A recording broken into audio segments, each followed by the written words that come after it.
Gretchen, do you want to kick Are we things jumping off? in? Hello. Yeah. Sorry, was waiting for my cue and there is no cue, but welcome everyone who is joining us for our inaugural Truehold webinar. We're so glad that you're taking the time out of your day to learn a little bit more about Truehold. So I'll start introductions. My name is Gretchen Kingma. I'm an occupational therapist as well as a real estate professional and also serve as the Truehold general manager in St. Louis, Missouri.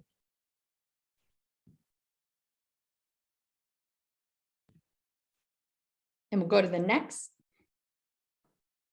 Hey everybody, it's great to meet you all. I'm excited to be chatting with you today. My name is Brian Hardecker. I'm a certified senior advisor and the CEO of Truehold.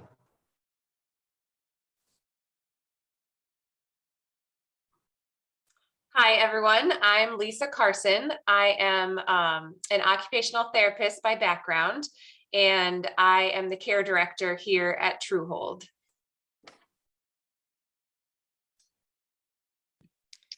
So if you know anything about Truehold, or maybe you know nothing and that's why you joined, you will quickly find out as Brian's going to kick us off to talk about the sale-leaseback and how it is a great decision to entertain a sale-leaseback for your health and well-being. But before we get started, we want to know, what is your biggest barrier to living comfortably at home? And we're just going to keep on rolling. We would like to know, there you go. What is your biggest barrier to living comfortably at home? And if you are not a homeowner or you are a senior provider or a professional, go ahead and answer it with what you see as your client's biggest barrier to living comfortably at home. And once you all vote, we'll share the answers here. I feel like we need some Jeopardy music in the background.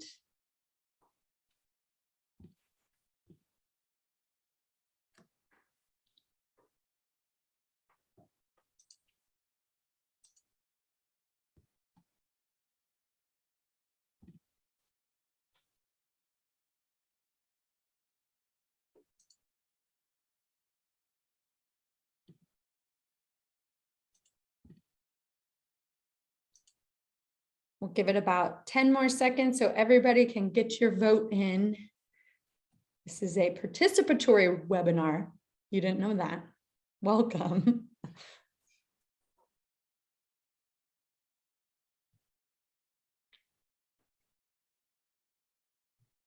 All right, so the votes are in, and it's actually very telling.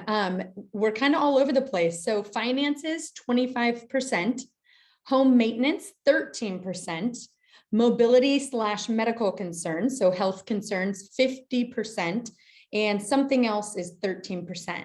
So with that, let's jump into our mighty leader, Brian. He's going to be talking about the sale-leaseback and how it applies to your financial wealth. Absolutely. Thank you, Gretchen, and interesting results there. I think just to set the stage here, zooming out a little bit, you've got roughly a third of Americans that are living on fixed income and coming up on a time of life where costs often increase due to care needs or unforeseen life events. Not to mention, we're currently in an environment. An inflationary environment that is the highest that it's been in decades, and it's historically speaking, just an uncertain time generally. However, as you can see on this page, you've got 9 in 10 senior adults wanting to age in place for the remainder of their lives, and they've got the majority, on average, the majority of their wealth is tied up in their home, and they'll need some help in the home as they age. So just to dive in a little bit more here, not only do you have these challenges, but you've also got the sort of confluence of a few megatrends in that the older population is practically doubling over the next decade and a half, and the number of caregivers to sort of help folks address their needs is actually shrinking at the same time. But the saving grace for many is the fact that America's seniors own the majority of its real estate, and that there's nearly $10 trillion of equity tied up in the home for folks. So let's dive in on some of the ways that folks can unlock this wealth. Firstly, and as you can see on the screen, there are a number of debt products that exist. And I'll spend some time going through each of these at a high level. Firstly, you've got cash out refinancing. This can be a great option for many folks who have strong credit and substantial income. However, for retirees, it's often challenging because it requires repayment down the line, and your income levels may not meet the thresholds. Not to mention interest rates and mortgage rates as a result are on the rise. So these options have become increasingly costly. Secondly, on the list here, we've got home equity loans or HELOCs. These are similar to cash out refis in that they're limited. The number of proceeds or the amount of proceeds are often limited by the level of income that folks are generating. And if you're living off of primarily Social Security or a fixed income, it may just be challenging to sort of substantiate a higher amount of kind of loan to value or proceeds that you can take out of your home. There are also oftentimes a higher cost than a traditional mortgage. And again, these sort of financings require a repayment down the line when those, the source of proceeds for said repayment maybe less known in the situation where you're retired. And thirdly, and what many people think about as an option are reverse mortgages. The positives of reverse mortgages are that they reduce your monthly payments, and you could live in your home for the remainder of your life, so long as you maintain the property, are able to cover taxes and insurance, and you're on the title. The costs associated with this, as many are familiar with, is that the loan balance grows over time, and for many folks, it eats up the remainder of the equity that they may have had in the home to begin with. And while the product is certainly a great option for many, the general complexity around it has historically invited some bad actors into the space. So I think it's become a less maybe trustworthy space as a result of some of those dynamics. And I would say before we get into this final option on the sale-leaseback, one sort of commonality among these first three options is that there isn't sort of like the maintenance of the home that's covered by any of these. And obviously, as folks are nearing later in life, that becomes, as the survey results showed, more and more challenging. So we think that they only address part of the challenges that many face. So sale-leaseback, it's a new option that exists, and we hope to sort of dive a level deeper on that in a few minutes. But before I do that, if we could go to the next page really quickly here. There's one other sort of dimension that I want to consider as an option for seniors as they get later in life, and that's really to sell their home and primarily use those proceeds towards care expenses and other living expenses inside of senior living. As you can see on the left side of this page, this is a bit of an oversimplification, but what it means to show is that there are primarily kind of two options for folks. You could obviously own and continue to sort of age in place and potentially leverage some of the debt options that we just talked about, or you can sell your home and move into a senior living facility as a renter. However, there are generally some limitations around that, and the primary ones are around the fact that you're leaving the comforts of your home and community at a time that's often an unstable one for folks and their families. Not to mention, it can be an expensive decision that you make. So if we go to the next page, I'd love to point out that we've what this sale-leaseback option that's being provided by Truehold is intended to do is try to pull in the best of both worlds for folks. And again, this is a new option. It's not 100% the right option for everybody, but we think that for the right folks, it'll enable them to remain in their homes happily for as long as they'd like, while still unlocking the equity and sort of the financial wherewithal to potentially cover increasing costs. And to the point that I mentioned earlier, it will actually help folks address the upkeep and maintenance needs associated with living in a single family home. So what is a sale-leaseback? Before we dive in here, I wanted to really quickly provide the sort of quick inspiration behind the product that we've created here, which was really two primary events, one of which was personal and one of which was a little bit more macro and experienced by many. Firstly, about a decade ago, I had the experience of having to put my 90-year-old grandfather into a senior living facility. Just to give you a sense for the sort of situation, he had a home equity loan, which enabled him to take around 40% of the value of his home out. But his growing care needs around the fact that he needed around 6 hours a day of care in his home meant that he was going to run out of money basically within 12 months. So myself and my family, we really turned over every stone to try to see if there was any way he could pay to stay there and still cover the needs that he had, the care needs that he had. Turned over every stone, tried to look at everything from Medicaid to other options that existed, see if there was any other debt solutions that were out there. And we ultimately realized the only option was really to sell his home, use those proceeds to move into a facility. Again, while this is a great option for many, it was traumatizing for him to have to leave his home at this stage in his life. And you know, the experience for him in a facility was ultimately an isolating one, not to mention, you know, a financially costly one. And if our product existed, he would have been able to stay in his home through the remainder of his life.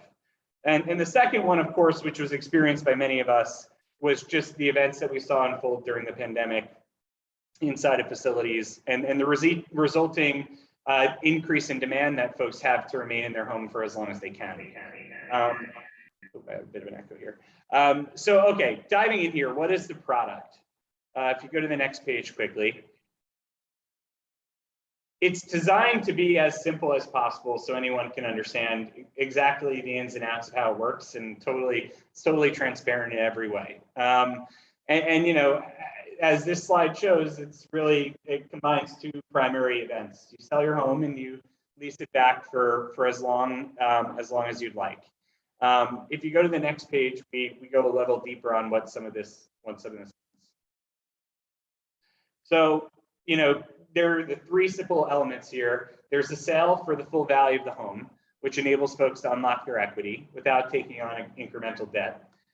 There's the lease, which is where you stay and you pay market rent, and you get to, again, live debt-free at home. And then the support element, which is really the maintenance that's provided in someone's home so that they don't need to be getting up on a ladder to fix whatever it is around the home that they may have previously needed to do. And I would say that the simplicity of this means that instead of spending so much time trying to think about exactly how it works and learn the ins and outs, it becomes more of a question of like, hey, we're showing you comparable sales in the area and comparable leases in the area, and here's how we got to what we think is a fair price and a fair rent. If you continue on here, you know, this is actually not a new concept, believe it or not. Sale-leasebacks have existed in the context of sort of companies and commercial real estate for a long time now. And they're really used for two primary purposes. Number one, to sort of increase the amount of cash that businesses have, you know, source incremental liquidity. And number two, to reduce the financing or the debt load that companies have. Not too dissimilar from what many of our customers have told us they're looking to do through this as well.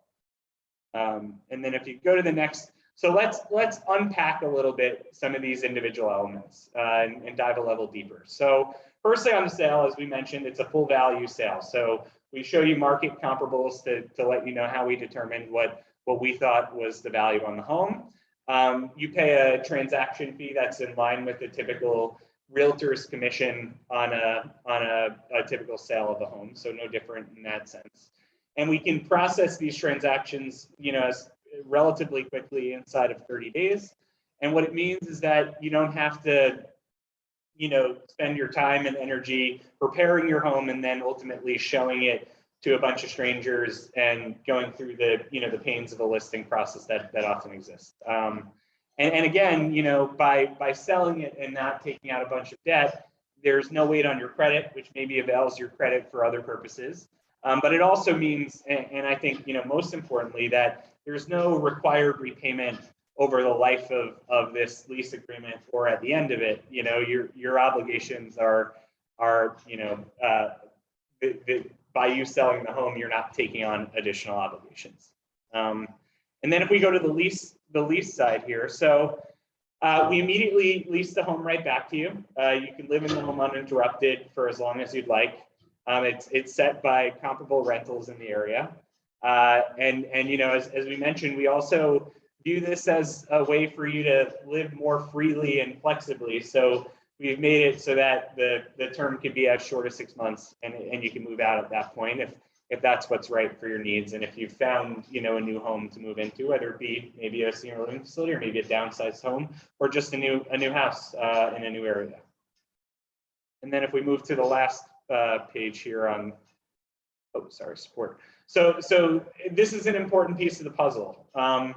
It covers a couple things. Number one, Truehold, you know, as a part of the rent that you pay to live in your home, will be passing through some of that payment to cover property taxes and homeowners insurance. So you don't need to worry about managing multiple bills as the resident.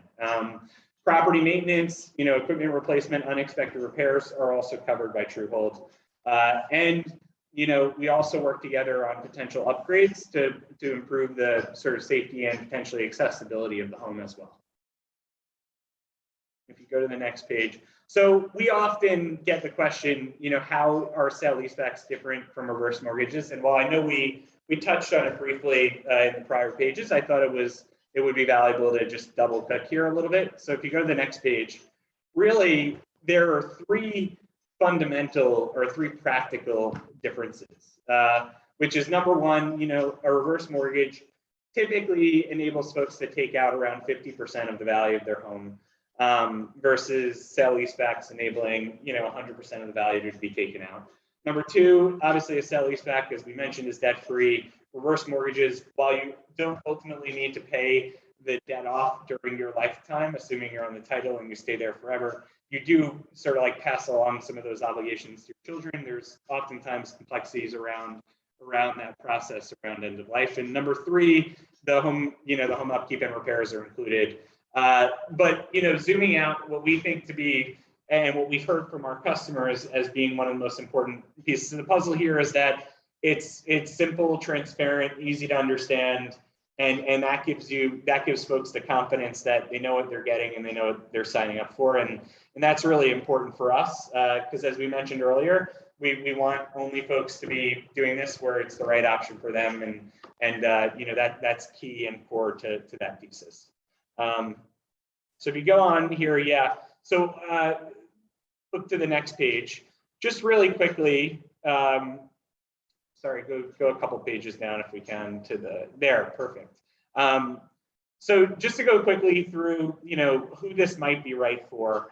And this isn't meant to be all inclusive, but these are, you know, some instances that we've seen folks, you know, be attracted to our product for.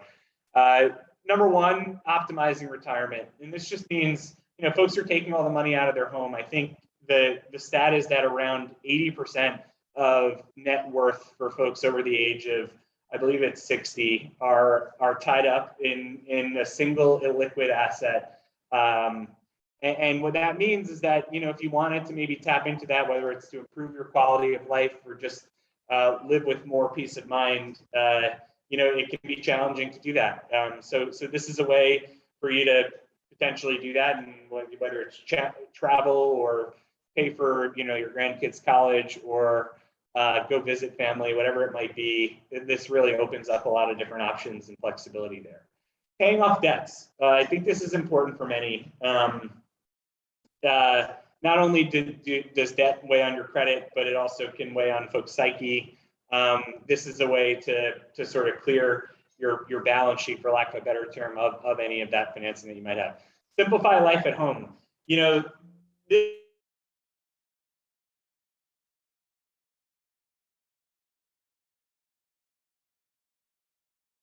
it might be, but more importantly, the hassles that folks face within their home as they age, you know, are resolved for the most part by doing a sale-leaseback here. Empowered right sizing. That is our more sort of positive way to think about downsizing. We think that not only is this a way to sort of simplify living in your current home, but it can also sort of enable you to build the confidence and, frankly, cash and sort of liquidity to go find and, you know, potentially purchase a new home if that's what you're focused on. Locking in your home's value. This is an important one. Obviously, in uncertain times like today, where, you know, as I mentioned earlier, around 80% of folks' net worth are invested in a single asset in a single location. Being able to sort of say, whatever the value of my home is today, I'm going to take those chips off the table, potentially sort of like diversify whatever net worth you kind of cashed in on there into safer assets that are maybe income producing assets is a smart financial decision for many. And it's certainly been a draw for many that we've spoken with here. And living more safely at home. There are quite a few sort of incidents that occur inside of folks' homes around maintaining them. By having maintenance covered by us, and as mentioned, some of the safety measures put in place, you know, if they're the right fit for you, we're able to obviously hopefully make the home a safer place for folks as they get older. And with that, I'd love to hand it off to Lisa to go a little deeper on some of these points. All right, thanks, Brian.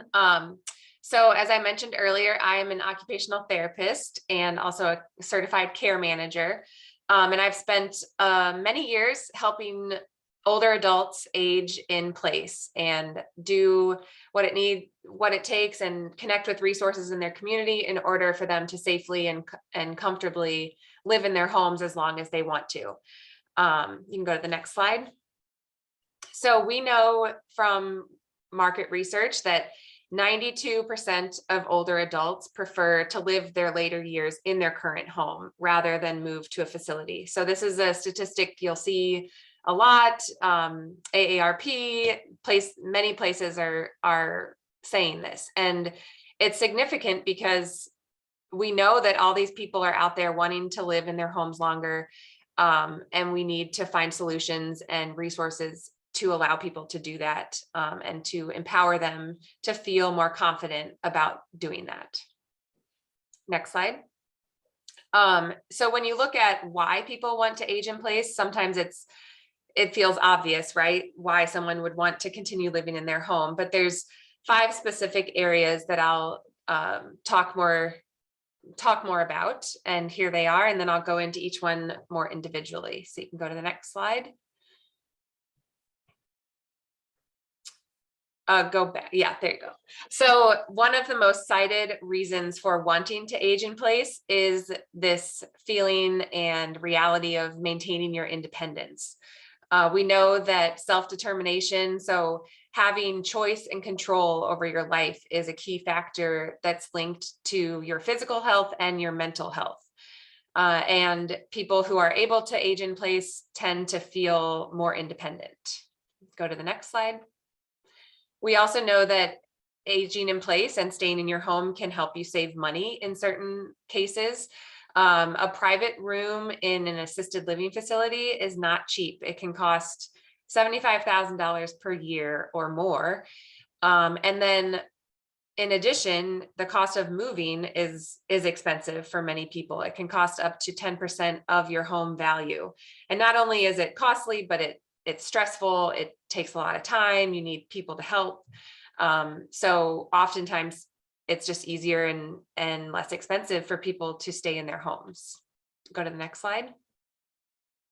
There's also this idea of community. So we know that staying socially connected, especially as we age, has been proven to maintain motor function. So how you move around, and it also can slow the decrease of cognitive function by up to 70%. It also increases longevity. So staying socially connected is very important. And many people find that if they've been in their home and their community for many years, they have a network of people there, they have a community, and leaving that can be very difficult for some people. Go to the next slide. There's also this sense of safety. So 4 in 5 adults, specifically older adults, feel safer in their own home. And that has increased, or those feelings have increased during and after this pandemic that we have lived through, because sometimes living in a more communal setting where you're sharing spaces is can make you not feel as safe, health-wise or otherwise. Next. And then finally, there's this idea of comfort. So people want to stay connected to the memories and the experiences that they've had in their home. They've got certain routines and rituals, you know, that it would be hard to just uproot and leave and try to kind of reestablish those routines in a new place. Homesickness can lead to stress and depression, both of which we know accelerates physical and cognitive decline. And home is a helpful anchor in the midst of these already significant changes that are happening in this phase of your life, where you're aging. There's unexpected things that happen with your health, with your family, you know, financial surprises. So it's just, a lot of people feel more comfortable in their own home. So while all of these reasons make aging in place the favored choice for most older adults, there still are financial, physical, and emotional obstacles that can make this reality challenging. And oftentimes people rely on family members to help, or friends or neighbors. And go to the next slide. I just wanted to give a few other tips of things you can do to help you age in place if this is your goal. So one of the first things you can do is to really sit down and reflect on what matters most to you. So really thinking about, you know, do you really desire to stay in your home? If not for the rest of your life, for how much longer? You know, maybe you want to just extend that time in your home, and think about not only that, but what are your values and what do you want to maintain and hold on to? And then you also have to consider your risks. We know that as we age, certain things become more difficult. And if you kind of identify the things that you're at risk for, whether it's, you know, certain health conditions that you have, and making sure that you know how to manage those, just being aware of what your risks are and making sure that you have some ideas of ways you can address those as you age in place. And then the third tip is to start small. So it might feel overwhelming either to you or to some of your family members if you decide that you are going to keep living in your home longer. You know, prioritize, sit down and make a list, and start by tackling just a couple things at a time. Whether that's, you know, finding someone to help you with the lawn care, or someone to come in and help you prepare meals. The fourth tip is to have those tough conversations, whether it's with family or friends or trusted professionals, but talking through what are my risks and how am I going to address those, and expressing your desires and your choices so that you feel that you do have more control over this phase of your life. And again, not denying the fact that you're at risk for certain things, but being upfront and kind of planning ahead and saying, you know, if the stairs do become difficult for me one day, what will I do? And then the last thing is to know and access the resources in your community. So there's lots of services out there to help people age in place, whether it's care managers who can connect you to basically any resource that you would ever need, or senior centers in your community. The local area agency on aging is a great resource to start with. So just kind of exploring what's out there and what's available to you can make you not only feel more prepared, but get connected with the services you need before you're in kind of a crisis or emergency situation. All right, so then finally, here at Truehold, we're just very excited about what we're offering, because we feel like it's addressing so many areas of challenge for people who are trying to age in place.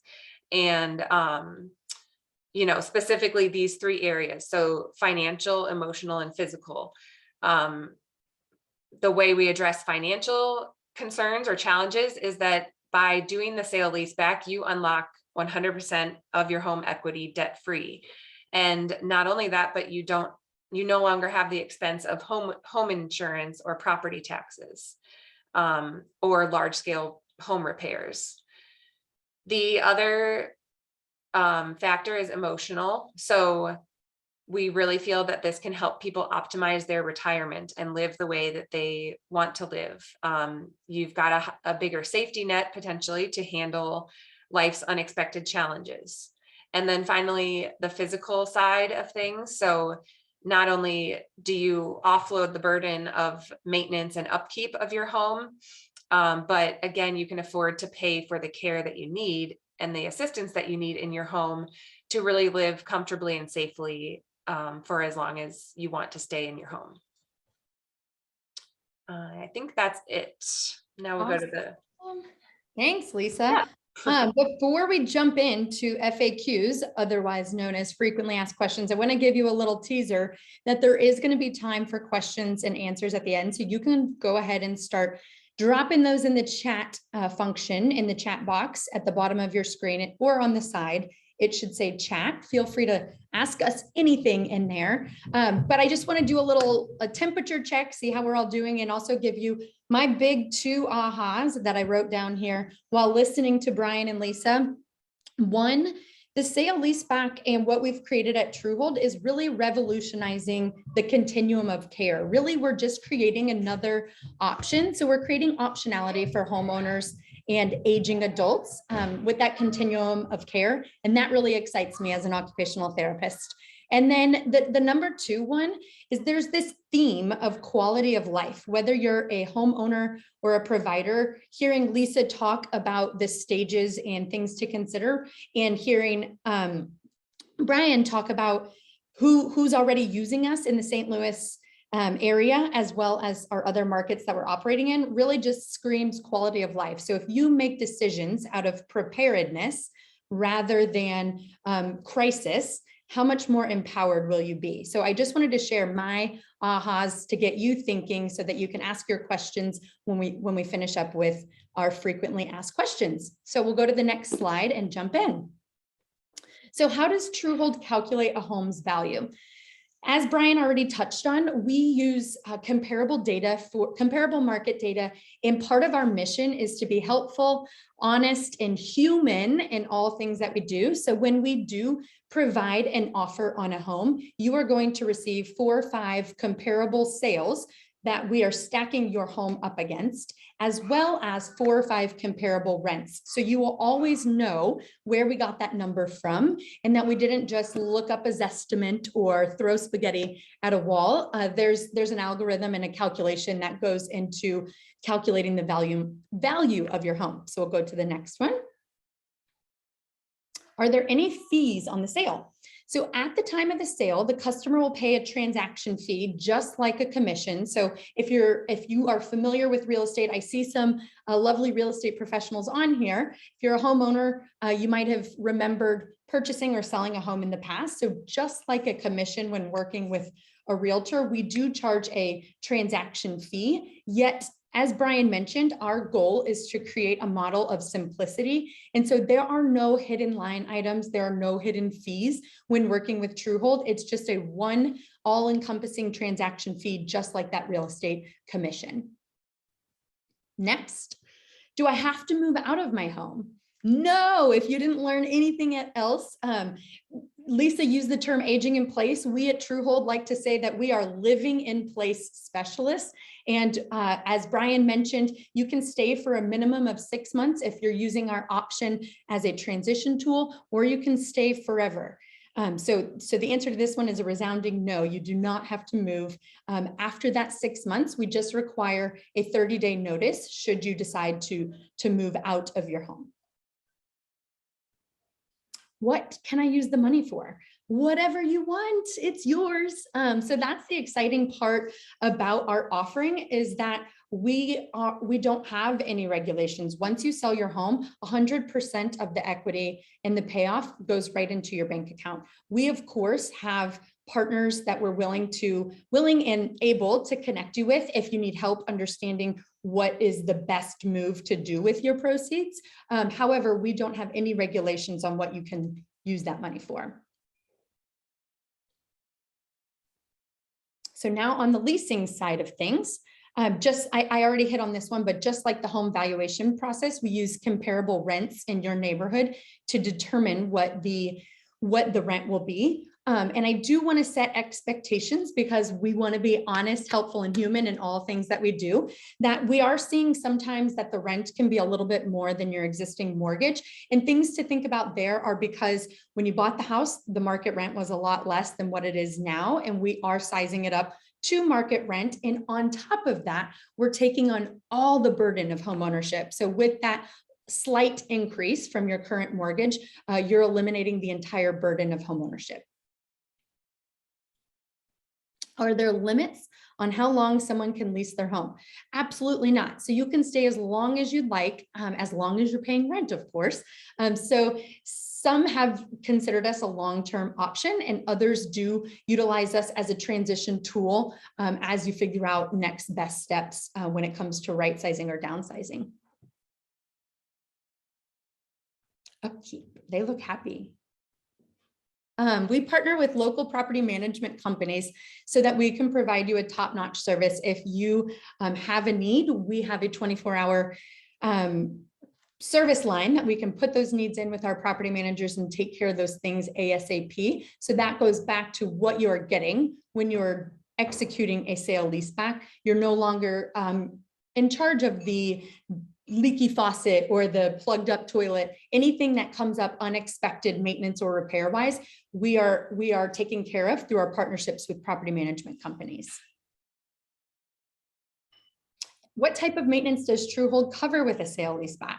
So all the same maintenance and upkeep that a traditional single family rental landlord covers, such as regular wear and tear. However, it's not lost on us that most people that are utilizing our sale leaseback have never been renters. So again, in effort to be human in all that we do, we would love to have that conversation. And if you are interested, we can go through that deeper, the deeper understanding of everything that's covered, should you be interested in learning more about our sale leaseback. So now, thank you guys for putting your amazing questions. I'm going to just start from the top, and they went away. Where did they go? Here we are. So greetings and thanks. Thanks for coming, Eddie. Good to see you. Are the pages shown available in print form so that we can share with others who are involved in these decisions? Dean, that is a great question. I think we will put our information in the chat, yet you also registered for this through our portal. So we will be able to get you some written collateral for sure. I just put my email if you want to reach out directly. Is Truehold only available for seniors, and what are the age requirements? That excites me because I am, if you are in St. Louis, you've probably heard from me, but I like to explain it to people. As I mentioned, we're revolutionizing the continuum of care. Our sale leaseback is merely an engine to drive our disruption in the senior housing space. So we have no age limitation. We will do a sale leaseback with any homeowner should it make financial sense for them. So the answer to that is no, any homeowner can utilize a sale leaseback, and there are no age requirements like some of the other home equity unlock products. Great question. How are the maintenance elements handled? Does Truehold establish relationships with local contractors and or healthcare providers for the seniors leasing from you? Yes, and yes. So Elaine, that is a great question.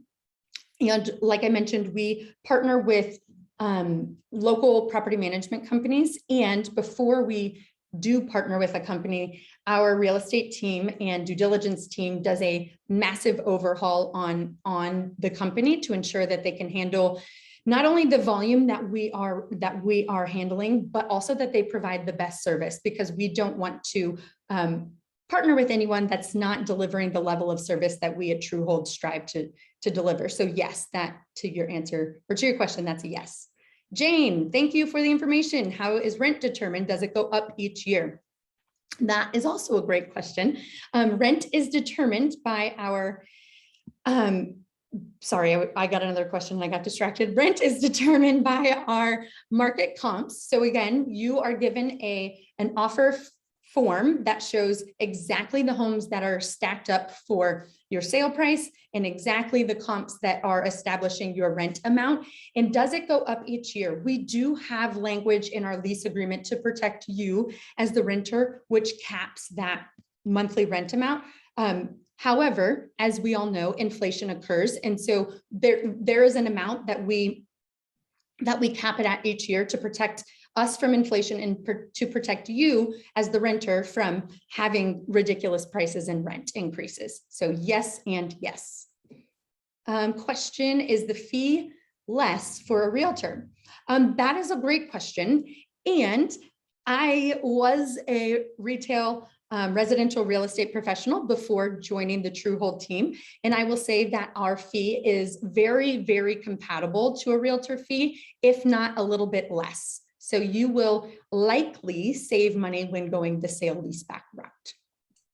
Which areas of the US are you available in? Do you have plans to expand to other areas? We are currently in St. Louis, Missouri, Kansas City, both Missouri and the Kansas side, Cleveland, Ohio, and Brian, I'll let you take the second part of that question. Do we intend to expand to other areas? Absolutely. I think, our primary focus is obviously delivering on behalf of the customers in the cities we're currently in. But our intent is to expand to probably another 3 and potentially up to 7 cities during 2022. Those will be primarily concentrated in the Midwest, but we will also expand into some other territories as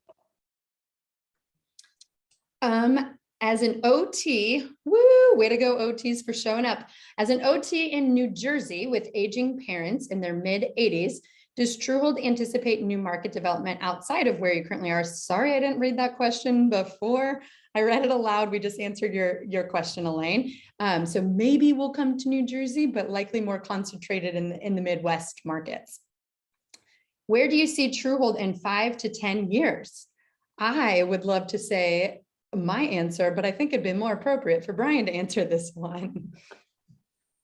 I think that in addition to expanding our offering geographically and improving the experience for the customers ultimately, I think our long-term vision here is to try to bring a more kind of comprehensive senior living experience to the comfort of people's homes. And it is our view and sort of long-term mission to try to deliver that potentially more affordably than you could get in a facility. So it's a long-term ambition, and it's not an easy thing to do. But this goes back to one of the earlier questions asked around partnering with local businesses, local healthcare providers, as you mentioned, local any type of sort of service providers. We think that over time we will be able to establish networks with trusted providers in each of the local areas and try to create a little bit more of a comprehensive package for folks. In the interim, what we've been really active about doing is for folks who ultimately end up being our customers, or even those who our product isn't right for one reason or another, we've been really sort of thoughtful about linking them up with folks in each of the local areas that may be able to serve whatever needs they may have, whether they're government-run organizations or private businesses that we've interacted with and have a level of trust with that we feel comfortable, sort of extending our prospective customers, to communicate with them together. So that's kind of the long-term vision. I could go a level deeper there, but I think, that's kind of what we hope to accomplish over the next 5 years or so. Thanks, Brian. We have a couple more questions and then a call for last minute questions. Feel free to ask anything in the chat. I see. So for a client, are rent cost and sale price known prior to completing the transaction to sale?